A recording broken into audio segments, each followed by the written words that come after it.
Good morning. स्वागत आहे तुमचं शिवानीज व्लॉगच्या आणखी एका नवीन व्हिडिओमध्ये. आज आहे किंक्रांत आणि किंक्रांत म्हटलं की कोल्हापूरकरांचा खाटकुटचा बेत तर ठरलेलाच असतोय आणि आमच्या पण घरी आज तोच बेत आहे. तर आजच्या व्हिडिओमध्ये मी तुमच्यासोबत शेअर करणार आहे माझ्या स्टाईलची मटन रसा आणि मटन सुक्याची रेसिपी. चला तर मग आजच्या रेसिपीला आणि आजच्या व्हिडिओला सुरुवात करूया. इथं आता आपण 1.5 किलो बकऱ्याचं मटन स्वच्छ धुवून घेतले. सगळ्यात आधी पातेल्यात आपण तेल टाकून घेऊया.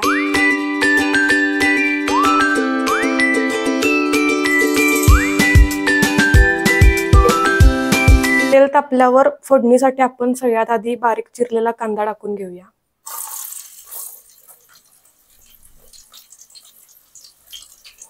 इथे आता आपण कांदा टाकलाय. कांदा थोडासा सोनेरी रंगावर आला की मग आपण यामध्ये सर्वात आधी आपण ही जी बकऱ्याची चरबी आहे ती टाकूया. ही चरबी का टाकायची सर्वात आधी तर त्यांना जो आपला रसा आहे त्याला चांगला कट येतोय. आणि चरबी आपण थोडीशी तेलामध्ये भाजून घेऊया.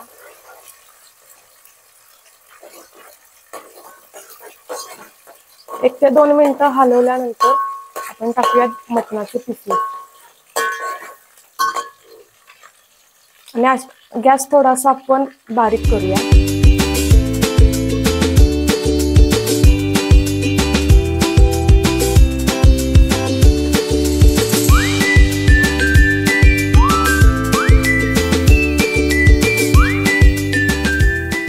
आता आपण टाकलेत मटणाचे पिसेस आणि थोडंसं आपण तेलामध्ये भाजून घेऊया.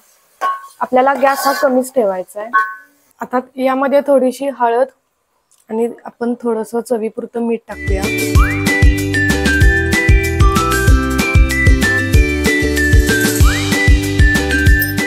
आणि ह्याला परत एकदा आपण चांगलं हलवून घेऊया.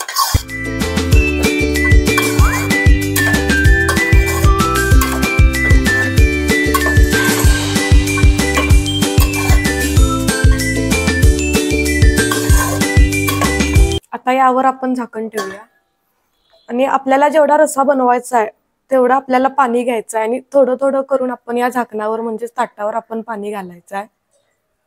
या प्रोसेसमुळे काय होतं, आतलं जे मटण असतं त्याला ऑटोमॅटिकली पाणी सुटत जातं आणि शिजायला लवकर मदत होते. आता आपण मंद आचेवर मटण शिजायला ठेवले. मटण शिजण्यासाठी आपल्याला कमीत कमी 40 मिनिटं तरी लागतील. तोपर्यंत आपण रस्सा आणि सुक्यासाठी लागणाऱ्या ओला मसाल्याची तयारी करून घेऊया. तर आपण मसाल्यासाठी घेतलंय ओला नारळ, खोबरं, थोडेसे तीळ, थोडेसे खडे मसाले. यामध्ये मी घेतलेत वेलदोडे, लवंग, मिरी, आलं, लसूण आणि कोथिंबीर. आता या साहित्याची आपण मिक्सरमध्ये पेस्ट बनवून घेऊया.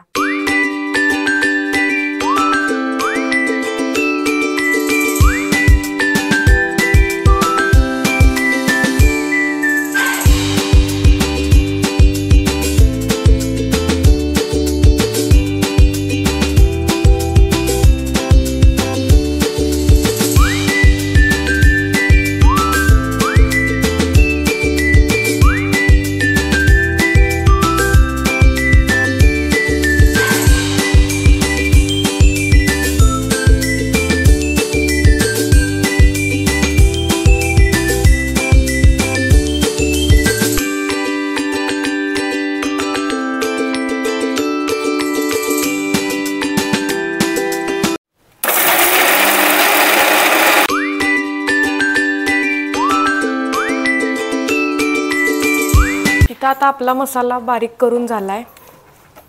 इथे बघू शकतो आपण एकदम फाईन पेस्ट केलेली आहे. हा ओला मसाला आपण एका भांड्यात काढून घेऊया.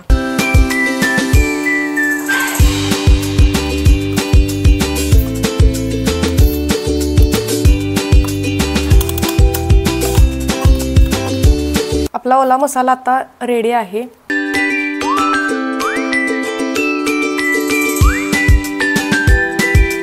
आपण जे मगाशी ताटावर पाणी गरम करायला ठेवलेलं ते आता चांगलं गरम झालंय आणि ते आपण भांड्यात टाकून घेऊया. आणि मगाशी आपण मीठ जे टाकलं होतं त्याच्यामुळे आपण बघू शकतो इथं आतल्या आत मटणाला किती पाणी सुटलंय ते. आणि पाणी आता आपण टाकून घेऊया.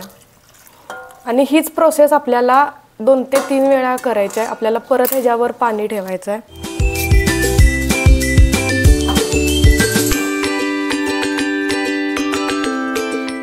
जेवढा तुम्हाला रस्सा बनवायचा आहे तेवढं पाणी घेऊन तुम्ही हे थोडं थोडं करून गरम करून घालू शकता।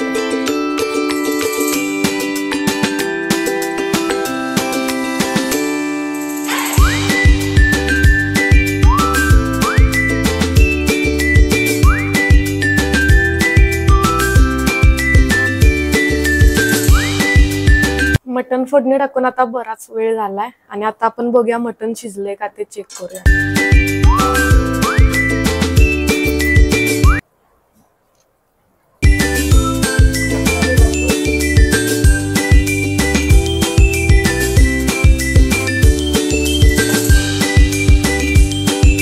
इथे आपण बघू शकतो आपलं मटण एकदम लुसलुशीत शिजलंय आणि सहज तुटतंय। आपलं मटण आता छानपैकी शिजले। आता आपण मटणाचे पीस काढून घेऊया।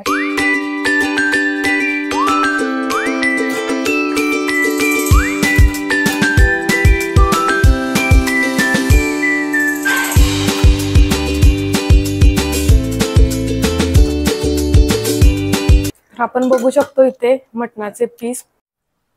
आपला मटणाचा स्टॉक आता रेडी आहे आणि त्यापैकी थोडासा स्टॉक आपण बाजूला काढून ठेवलाय। हा आपल्याला मसाला भाजण्यासाठी लागणार आहे। आता रशासाठी आपण सर्वात आधी मसाला भाजून घेऊया। त्यासाठी आपण एक कढई घेऊया, गॅस ऑन करून कढईत थोडंसं तेल घालूया।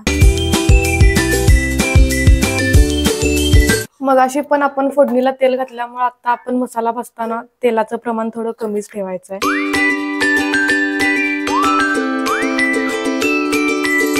तेल थोडंसं गरम झाल्यावर आपण मगाशी जो ओला मसाला बनवलाय तो घालूया। त्यातला आपल्याला निम्मा मसाला रश्याला आणि निम्मा सुक्याला घालायचा आहे।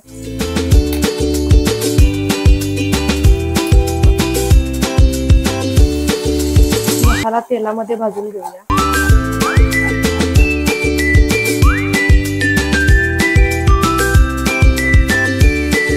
आपला मसाला आता भाजलाय, त्यामध्ये आपण आपली ही कोल्हापुरी चटणी घालूया। ही चटणी करताना आपण सर्व प्रकारचे खडे मसाले वापरतो, त्यामुळे आपण ओला मसाला बनवताना जास्त खडे मसाले वापरलेले नाहीयेत। तर आपण चवीनुसार चटणी घालून घेऊया।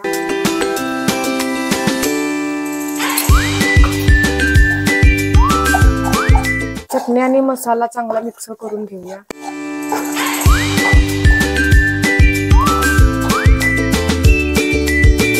आता इथं आपण बघू शकतो मसाल्याला खाली तेल सुटलंय। आपण यामध्ये मगाशी जो मटणाचा स्टॉक घातलाय तो थोडासा ऍड करूया, जेणेकरून मसाला आणखी थोडासा टेस्टी होईल।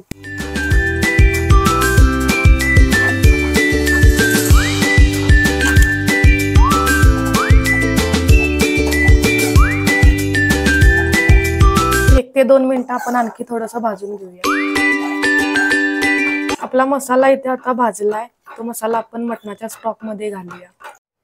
आपण स्टॉक मध्ये मसाला टाकूया।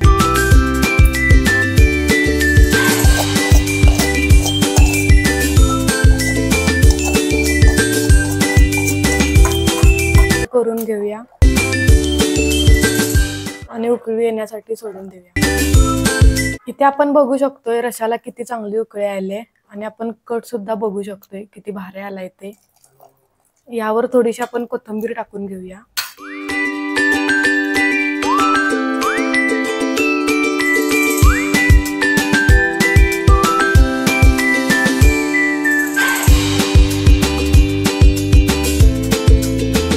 इथे आपला कोल्हापुरी तांबडा रस्सा तयार आहे। आपण बघू शकतोय किती छान दिसतोय ते। इथे आपला कोल्हापुरी तांबडा रस्सा तयार झालाय। आता आपण सुक्क बनवून घेऊया। सुक्यासाठी आपण एक कढई घेतले, आपण त्यामध्ये तेल टाकून घेऊया। तेल थोडंसं तापवून घेऊया। तेल आपलं तापले, आपण उभा चिरलेला कांदा घालून घेऊया।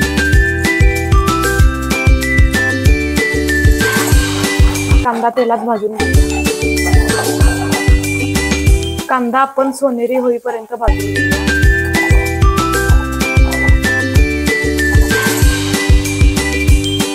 आपला कांदा इथे भाजलाय, यामध्ये आपण मगाशी जो ठेवलेला ओला मसाला आहे तो घालूया।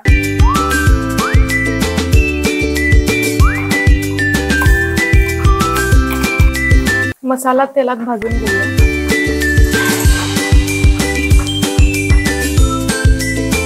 आपण इथे बघू शकतो आपल्या मसाल्याला चांगलं तेल सुटले, म्हणजे आपला मसाला भाजलाय. आपण यामध्ये आता चटणी टाकून घेऊया.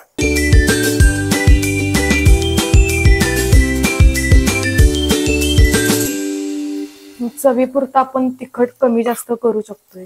चटणी आणि मसाला एकजीव करून घेऊया. आणि यात आपण मटणाचा स्टॉक घालूया, जेणेकरून मसाला चांगला भाजेल आणखी. आणि हे परत आपण मिक्स करून घेऊया. मसाला भाजताना मटणाचा स्टॉक घातला तर आणखी छान टेस्ट येते. आता आपण मसाला भाजून घेऊया. तेल सुटेपर्यंत आपल्याला मसाला भाजून घ्यायचा आहे.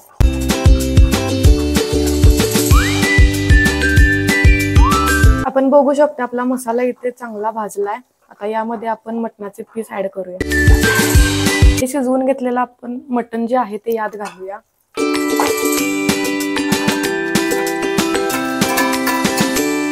आणि चांगलं मिक्स करून घेऊया.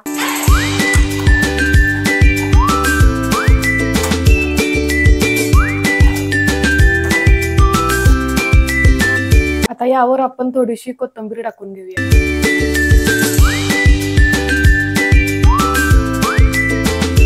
तर इथे आपलं कोल्हापुरी स्टाईल मटण सुक्क तयार आहे. इथे आपला कोल्हापुरी स्टाईलचा मटणाचा रस्सा आणि मटणाचं सुक्क तयार आहे. चला आता आपण ताट तयार करून घेऊया. तर आजचा आपला कोल्हापुरी मटणाचा बेत तयार आहे. या जेवायला.